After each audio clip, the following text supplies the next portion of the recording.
Welcome back! Today we'll be taking a look at the latest SpaceX news, Artemis mission updates, and all other major spaceflight events. From the bustling Starbase to groundbreaking rocket tests, the successful launch of the next Dragon resupply mission, ULA's major milestone test for Vulcan, and some intriguing launches from China. I'll also delve into the progress of the next generation of the SLS rockets and NASA's groundbreaking achievement of oxygen extraction from lunar soil. All of this and more in store. This is going to be quite the episode, so let's kick off. Starbase was a hive of activity once again last week. Starting with the regular stuff first, work continues around the orbital launch mount with excavations and repairs taking place under the pad. As you are probably aware, SpaceX plans to avoid a similar scale of damage with the launch of Booster 9 and Ship 25 by installing a water deluge system, and work for this continued throughout the course of last week as well. We saw the arrival of several water deluge equipment, as well as the lifting and installation of water deluge pipes. We also saw the tank farm undergo expansion with the arrival of 2 new large hot dog tanks, which were promptly lifted off their transporters towards the end of last week and placed near the suborbital launch area. I've read some speculation that these are for liquid oxygen, but this is almost 100% not the case. These are far more likely to be used for water storage to facilitate the water deluge system. Otherwise, not a lot of major changes have happened at the orbital launch pad, just business as usual with repair work and whatnot. The ship quick disconnect panel interface is still missing, and tank farm repair work continues. The suborbital launch pad looks to be a little bit more exciting. Ship 25 has been waiting to begin its static fire campaign, and it looks like this is now fast approaching. It's been hooked up to a crane for a while now, but last week this was finally removed, leaving the ship standing proud on its own. We don't have any solid date predictions for when the static fire campaign will start, but it's definitely weeks away, not days, but hopefully it won't be too long now. Let's take a drive now with Nick Ansuini away from the launch site and down towards the production site. Along the way, we can see the aftermath of all the demolition work that construction crews, or is it deconstruction crews actually, have been working on in order to make way for the expansion of the Star Factory building. NASA Spaceflight's live streams captured some great footage of more of this building going vertical over the course of last week.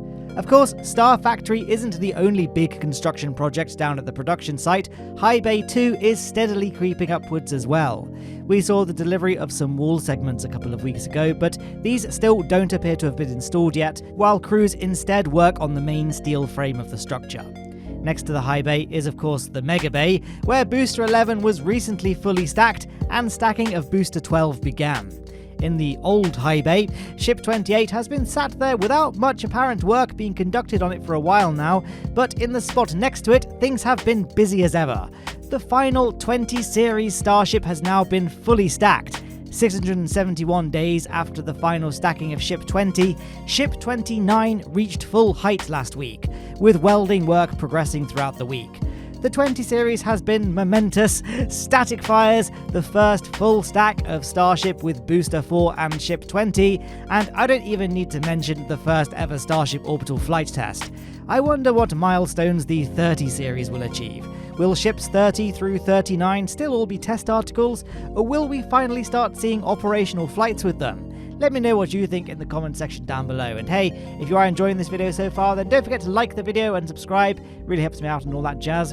Anyway, there were blue skies and clouds in the background as NASA and SpaceX launched the 28th commercial resupply mission of the cargo Dragon from Launch Complex 39A at the Kennedy Space Center in Florida. Liftoff occurred just before midday on Monday.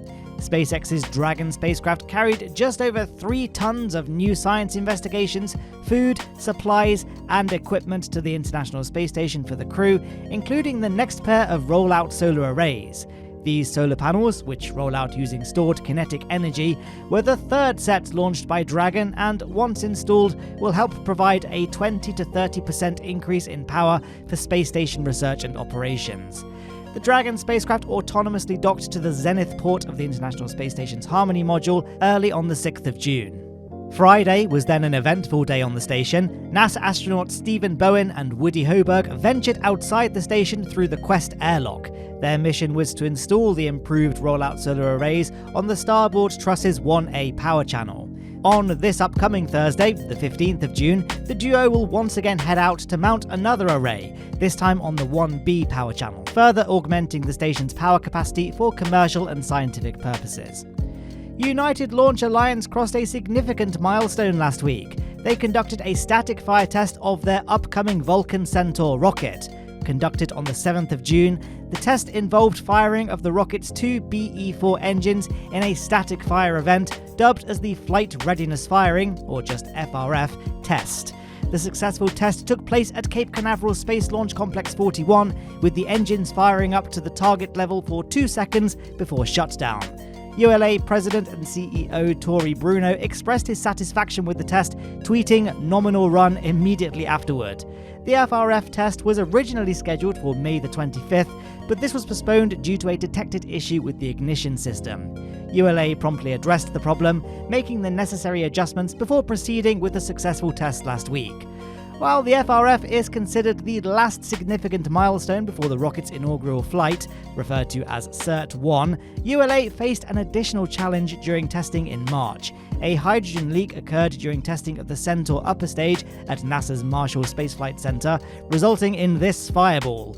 The cause of the leak is still under investigation, and any necessary corrective actions will be taken by ULA to ensure the Centaur's readiness for launch. The timing of the CERT-1 launch depends on several factors. ULA aims to complete its investigation and determine if modifications to the Centaur upper stage are required. If no changes are needed, then the launch could take place in the summer. However, if modifications are deemed necessary, then the launch may be delayed until later in the year. Additionally, the launch window for the CERT-1 mission aligns with the availability of the primary payload, Astrobotic's Peregrine lunar lander, which has limited launch windows of 4 to 5 days per month. Last Wednesday saw the second ever launch of the Lijian-1 rocket, which took place at the Jiuquan Satellite Launch Center in Gansu Province, China. The Lijian-1 rocket, also known as the Kinetica-1, successfully deployed 26 satellites to low Earth orbit.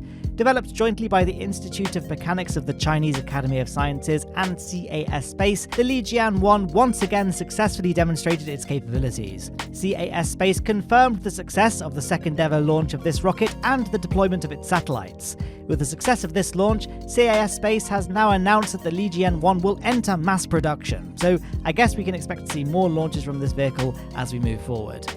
This wasn't the only launch from the Jiuquan Satellite Launch Center last week. On Friday, we saw the Longjiang 3 satellite successfully launched using a Kuaizhou 1A launch vehicle. According to official sources, the Longjiang 3 satellite is China's first flat-panel new system communication test satellite. Its main purpose is to validate key technologies related to high-speed communication and flat-panel satellite platforms, and the success of this launch represents a significant step forward in China's efforts to advance communication technology and explore innovative satellite platforms. Now, we have lots of Artemis updates to cover. Let's begin with the rockets. First up, NASA conducted its 10th certification test of the upgraded RS-25 engines on the 8th of June, marking a significant step forward in the production of the new engines for upcoming SLS missions to deep space. The test once again took place at the Fred Haise Test Stand at NASA's Stennis Space Center in Mississippi. During the test, the RS-25 certification engine was fired for over 8 minutes, or to be precise, 500 seconds, the exact duration required for launching the SLS rocket on future Artemis missions to the Moon and eventual journeys to Mars. Notably, the engine operated at a power level of up to 113%, surpassing the 111% power level necessary for launch, which provides an additional margin of safety in terms of operational performance. To complete the certification of the new RS-25 engines, NASA will conduct just 2 more tests in collaboration with lead contractor Aerojet Rocketdyne. Now for the rockets themselves, these new photos capture the diligent efforts of technicians at NASA's Michoud Assembly Facility in New Orleans, as they examine and handle mid-body barrels for the Exploration Upper Stage Structural Test Article, designated for the Block 1B configuration of the SLS rocket.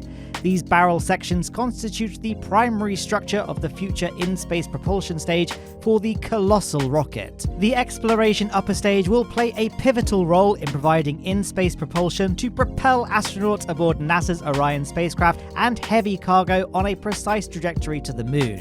It will supersede the interim cryogenic propulsion stage used in the Block 1 version of the SLS rocket, i.e. the one we saw launch at the end of last year. The Block 1B will enter service with Artemis 4.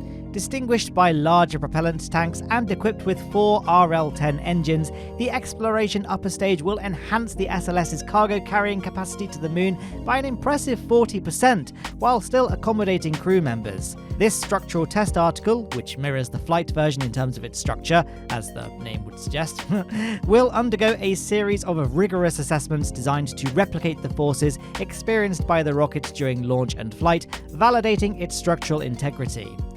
In further SLS rocket updates, in the high bay of the Neil Armstrong Operations and Checkout Building, located at NASA's Kennedy Space Center, a dedicated team of Lockheed Martin and NASA technicians can be found focused on an Orion crew module, which is being prepared for the upcoming Artemis 4 mission. This mission holds great significance as it will mark the first operational venture to the Gateway, a strategically positioned space station orbiting the moon that will serve as a crucial hub for deep space exploration. Following the Gateway visit, the crew will embark on an extended mission down to the surface of the moon, spanning an entire week. This landing will of course be facilitated by the very exciting Lunar Starship, but I'm sure that part of the mission needs no introduction to this show's audience. Within the bustling environment of the Neil Armstrong Operations Center and Checkout Building, the high bay accommodates not only the Orion crew module for Artemis 4, but also houses the crew modules designated for the preceding Artemis 2 and Artemis 3 missions. It serves as a central location where preparations are underway for the upcoming missions.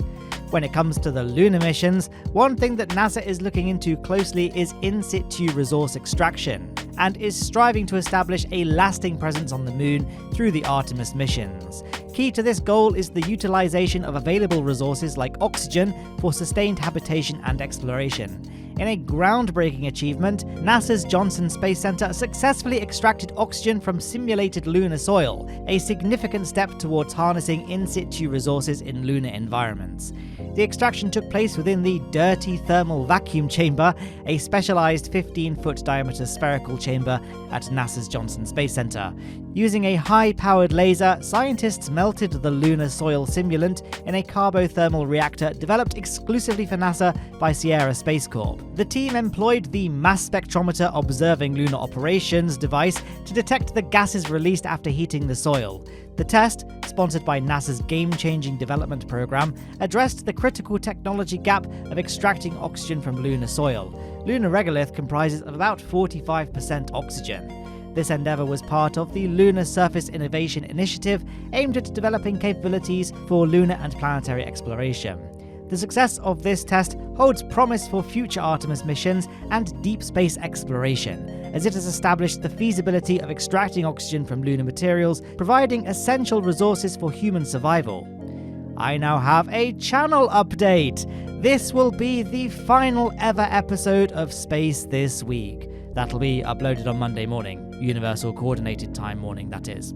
From now on, these videos will be published about 12 hours later than when they were currently released. This is due to some changes to my hours in my real-life job that means I've had to shift around the time that I script and edit these videos. Also, I'm ending the timed exclusivity of videos for Patreon and channel members, but don't worry, I am working on ways to replace this with different benefits for my supporters instead. More on this to come. But if you enjoyed this video and want to stay updated on all things space exploration, then make sure you hit that subscribe button and ring the notification bell so you never miss an update. And a big shout out and thank you now to my incredible Patreon supporters and YouTube channel members. Your support means the world and I couldn't do this without you. If you want to see your name in lights there, then check out the links in the description below. I can't wait to have you on board. Anyway, thank you everyone so much for watching, and until next time, stay interested in watching my video. I tried to ad-lib an outro and it didn't work. Bye everyone!